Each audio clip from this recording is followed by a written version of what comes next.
ভার্বই আছে, এই যে পড়াচ্ছেন বা শেখাচ্ছেন যেটাই বলি না কেন, ঠিক আছে।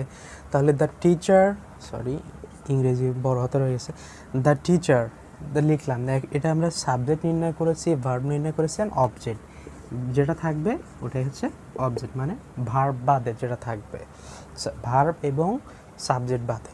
তাহলে আমরা প্রথমে কি বসিয়েছি, সাবজেক্ট বসিয়েছি, তারপর আমাদের গঠন অনুসারে কি বসানোর কথা, অ্যাম, ইজ, আর। তাহলে এই যে দ্য টিচার, এটা কি ফার্স্ট পারসন, সেকেন্ড পারসন না থার্ড পারসন? দ্য টিচার অ্যাম হয়, ইজ হয়, হ্যাঁ হয়, আর হয়। এটা অনেকে যারা একটু ইংরেজি কম জানে, হ্যাঁ দ্য টিচার আর হতে পারে, কিন্তু না, অ্যাম হবে হচ্ছে আয়ের সাথে, শুধু আয়ের সাথে। ইজ হবে সাবজেক্ট যদি থার্ড পারসন সিঙ্গুলার নাম্বার হয় সেক্ষেত্রে তার সাথে কি হয়, ইজ বসে। আর অন্য অন্য যে সাবজেক্টগুলো আছে যেমন দে, আর তারপরে উই, এগুলোর সাথে আর বসে। তাহলে আমরা কি বসাতে পারি, দ্য টিচার ইজ। এখন আমরা বলেছি ভার্ব কি, পড়াচ্ছেন বা শেখাচ্ছেন, শেখানোর ইংরেজি কি, টিচিং। টিচ মানে শিক্ষা দেওয়া। আমরা কি বলেছি, যে ভার্বই থাকুক না কেন কন্টিনিউয়াস টেন্সের ক্ষেত্রে তার সাথে ভার্বের সাথে আইএনজি যুক্ত হবে। দ্য টিচার ইজ টিচিং, কাকে কাকে পড়াচ্ছে, এই যে স্টুডেন্টদের।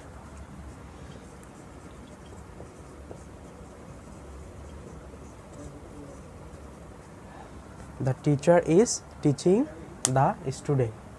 লার্ন মানে হচ্ছে এই টিচ আর লার্ন, লার্ন মানে হচ্ছে নিজে শেখা, আর টিচ মানে হচ্ছে কাউকে শিক্ষা দেওয়া। তাহলে টিচার কাকে শিক্ষা দিচ্ছে, স্টুডেন্টদের। এখন আসি, আমি এটা একটু ক্লিয়ার করে দিই যে অ্যাম কোথায় বসবে, ইজ কোথায় বসবে এবং আর কোথায় বসবে। পাচ্ছেন আমি লিখেছি যে আয়ের সাথে কি বসবে, আই অ্যাম, এটা আমরা সবাই জানি।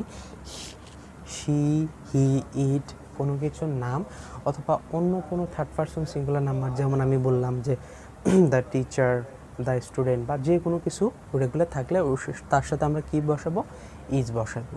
এখন দে, উই, এটা আমি লিখেছি সাধারণত ব্যবহার করে, এগুলোর সাথে কি বসবে, আর বসবে। সোজা কথা হচ্ছে আয়ের সাথে অ্যাম, এবং থার্ড পারসন সিঙ্গুলার নাম্বার যেগুলো আছে ওগুলোর সাথে বলবে ইজ, এবং এই বাকি এই দুইটা বাদে যেগুলো আছে সবগুলোর সাথে সাধারণত আর ব্যবহৃত হয়। তো এই ছিল আমাদের আজকের ক্লাস।